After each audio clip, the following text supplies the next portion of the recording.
While I have my problems with it, Elden Ring possesses a fairly satisfying leveling curve. The exact progression of it can be spotty, due to some strange choices in how to scale certain areas, making the north half of Caelid an endgame area, for instance, but overall it provides a very gradual but steady progression in player power, as befits what is supposed to be happening to them narratively. You are, literally, absorbing the life force of everything you kill to empower yourself.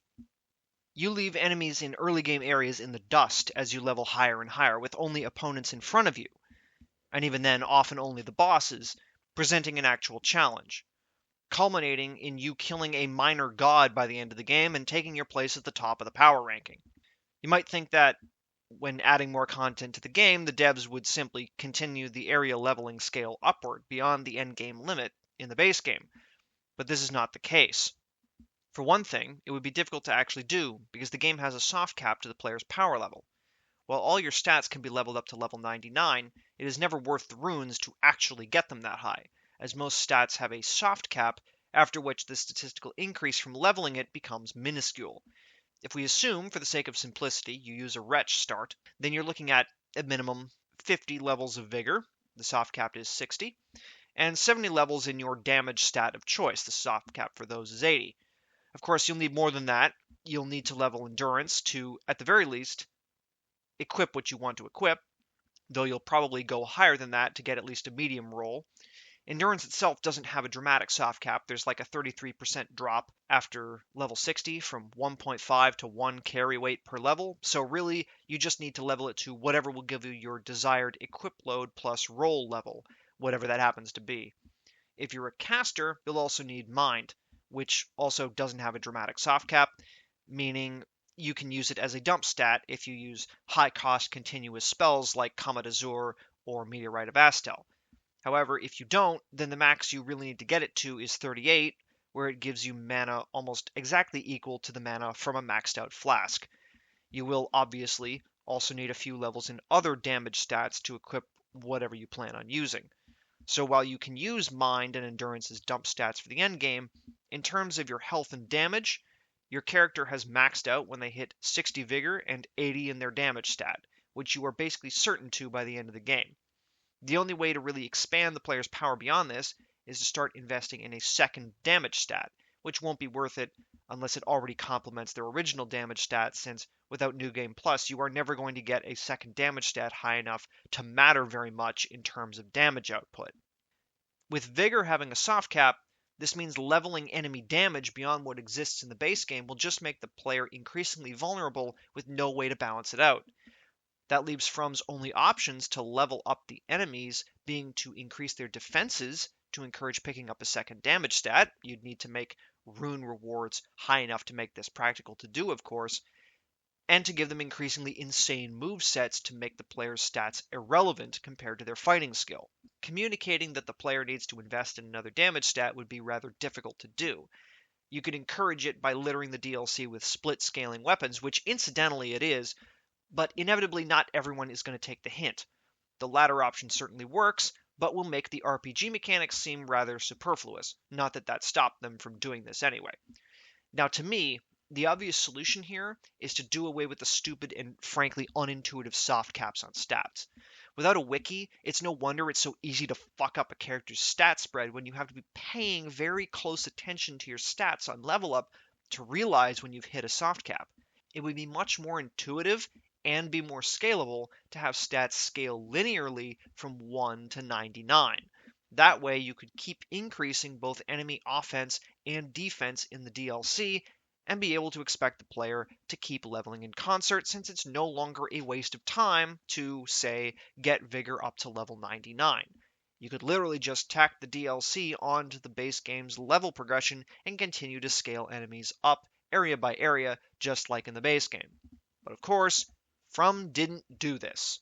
Instead, it was decided to rebalance the DLC's baseline to assume you have a maxed out character in terms of both offense and defense. With no way to level your character any further, significantly anyway, your only hope for keeping up with the DLC's scaling are the Erdtree fragments, which scale your offense and defense up to ultimately just over twice your base stats if you find them all. This decision has cascading negative effects, and the only reason it seems to be this way is because From is wedded to the idea of soft caps on player stats. Because of this decision, runes now become nearly irrelevant. You can keep dumping them into endurance, mind, or a complementary damage stat, but it's just not going to have much of an impact on your power, especially since no items in the DLC require stats higher than the soft cap to equip. This is a serious problem because runes were absolutely needed to keep exploration engaging in the base game. Because all items that do not drop from enemies are completely static, as in they have a fixed place they can be found, always, runes are the only guaranteed reward for exploration in base Elden Ring, since it is highly likely that any given item you find is not relevant for or even usable by your build. Regardless, exploration still allows you to find and kill mobs and bosses for runes, even if none of the items you find are useful to you. So it is still worth it to scour the map and to kill whatever you come across. However, in Shadow of the Erdtree, the only way to increase your power is Shadow Tree fragments. And while you do have to explore to find them, they are obviously much more sparse than runes. This means that exploring the map is largely a complete waste of time, except that unless you use a guide to locate all the fragments, you don't know where they are. So you have to scour every part of the map looking for them, even though most of the time there isn't one there.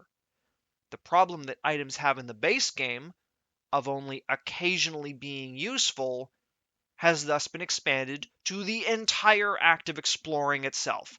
Exploring is useful, but the useful rewards are so sparse that most of the time you feel like you're wasting your time, which objectively you are. It makes the act of exploration feel decidedly unrewarding most of the time. Any detour you take that rewards you with neither a Shadow Tree fragment nor a useful item will feel like a complete waste of time because thanks to runes not mattering anymore, it was. But since you had no way to know if there was something useful there or not, you had no choice but to waste your time. It's almost hostile, like the game is mocking you for every wrong turn you make, and every red herring of an area you search by giving you absolutely nothing for your trouble.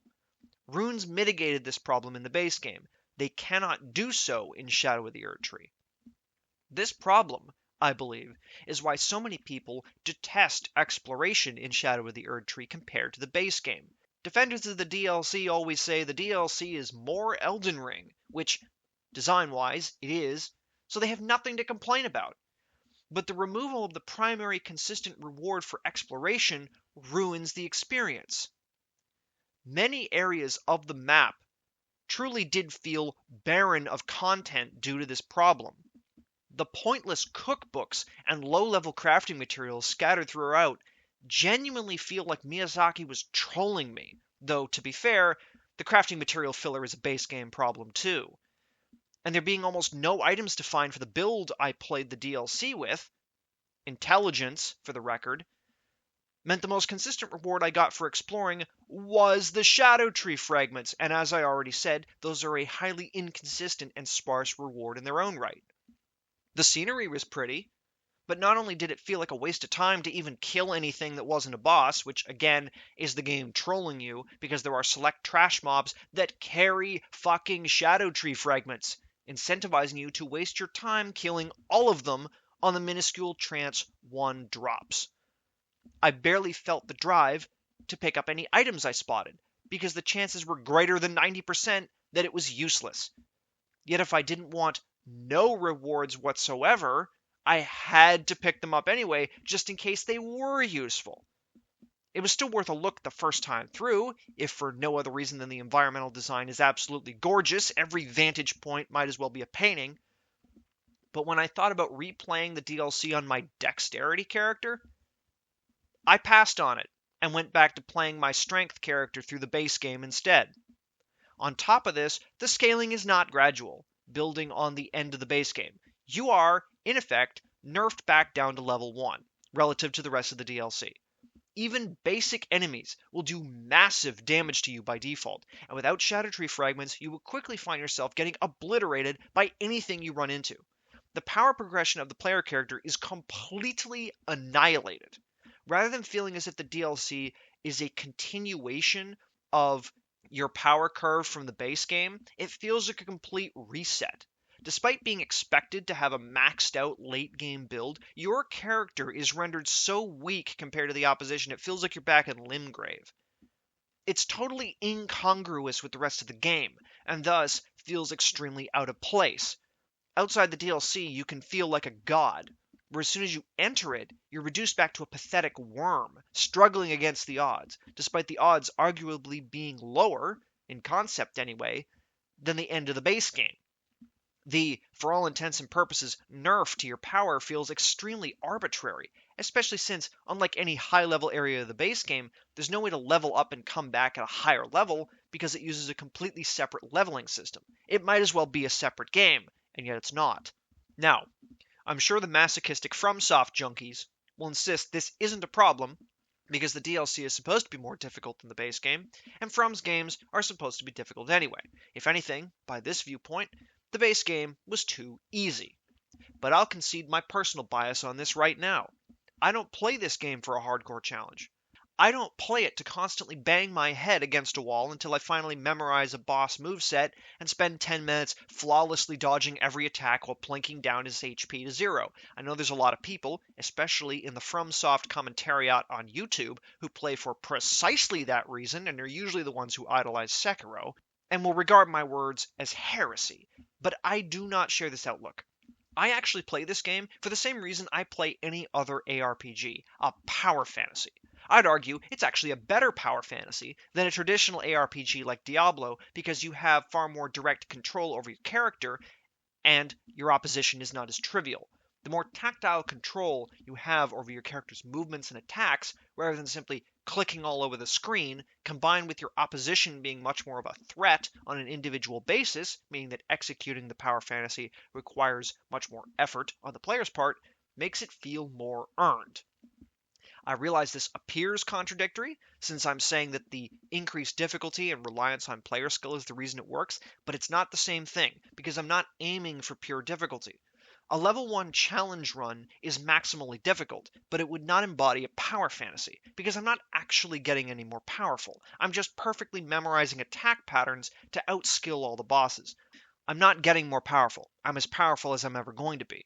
I'm merely expressing that superior skill by dabbing on all my opponents in essentially the same manner for the entire game.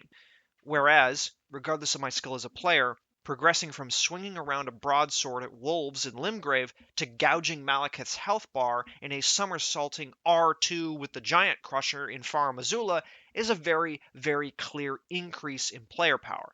Especially if I take that character back to an earlier area to absolutely annihilate anything I run into. It's less important that the inputs required from the player are difficult than that they exist and that their relation to the player's avatar is more direct. You better embody, better feel the power fantasy when your avatar avoids damage because you pressed dodge or block than because you maxed out your evasion stat and the enemy attack just magically whiffs or something. However, without a power progression on top of this, it's not a power fantasy. If I spend the whole game at level 1, or deliberately gimping myself by not using any of the game's progression systems, it won't really work. That is what Shadow of the Erdtree fucks up. It intrusively and arbitrarily disrupts the existing power fantasy. The game up until that point has been one, but then you enter the DLC, and suddenly, magically, you're a feeble little bitch again, who needs to scour the map, poking through every pointless nook to find the little power-ups that will keep you at par, rather than under par, with the game, which, on top of that, loves to make the default difficulty of several bosses, most notably Radahn 2, so high that your shadow level is basically just an entry ticket, a time investment toll you have to pay to fight the fight at the intended, frankly ridiculous in his case, difficulty rather than an even higher one. It feels completely wrong. It's not how power progression in an RPG is supposed to work. It feels like the game is slapping you down, and if we're being honest, it is. The facts that the DLC A was neither incorporated into the existing area scaling nor appended to the end of it, but made a separate area with a separate leveling system that nerfs the player back to square one, and B, pushes the boss design to the absolute limit and sometimes beyond it in terms of what the combat mechanics can facilitate, indicate that maintaining difficulty was the primary concern when making it. Is that a surprise? No, given Miyazaki is a self-admitted masochist when it comes to game design. But that doesn't change the fact that it doesn't gel with the existing game. It's fine if he wants a game where the player can't overpower their opponents, but then don't make it an ARPG because that's kind of the point. This isn't Sekiro, and if you wanted it to play like Sekiro, you should have thought of that before you decided to make Dark Souls But Big. It's way too late to go trying to change tack using a DLC of all things. And that, even if I haven't seen people properly articulate it beyond bitching at the bosses for being spastics, is why this has probably rubbed people the wrong way. It's an experience that actively disregards and disrespects your character's power progression, and even sacrifices strengths of the base game, like exploration, because it would rather try to channel Daikatana and make you Miyazaki's bitch, no matter how out of left field it is. If that's not what you signed up for, if you're not a difficulty junkie or challenge runner who plays these games for the sake of skill expression over everything else, then it feels rather, well, rude. And as I said, I'm not here for that, so naturally I count myself among the offended camp. It is for this gripe that I feel no inclination to replay Shadow of the Erdtree. There is no way to make it mesh with the rest of the experience, and no way to make it feel less like a time-wasting chore between boss fights without having a wiki and item location map open the whole time, which defeats the entire fucking point of having a game world to explore organically. If I ever want to just look at it, I can boot it up on my intelligence character, snap some screenshots, and be done with it. But to play it again? Nah.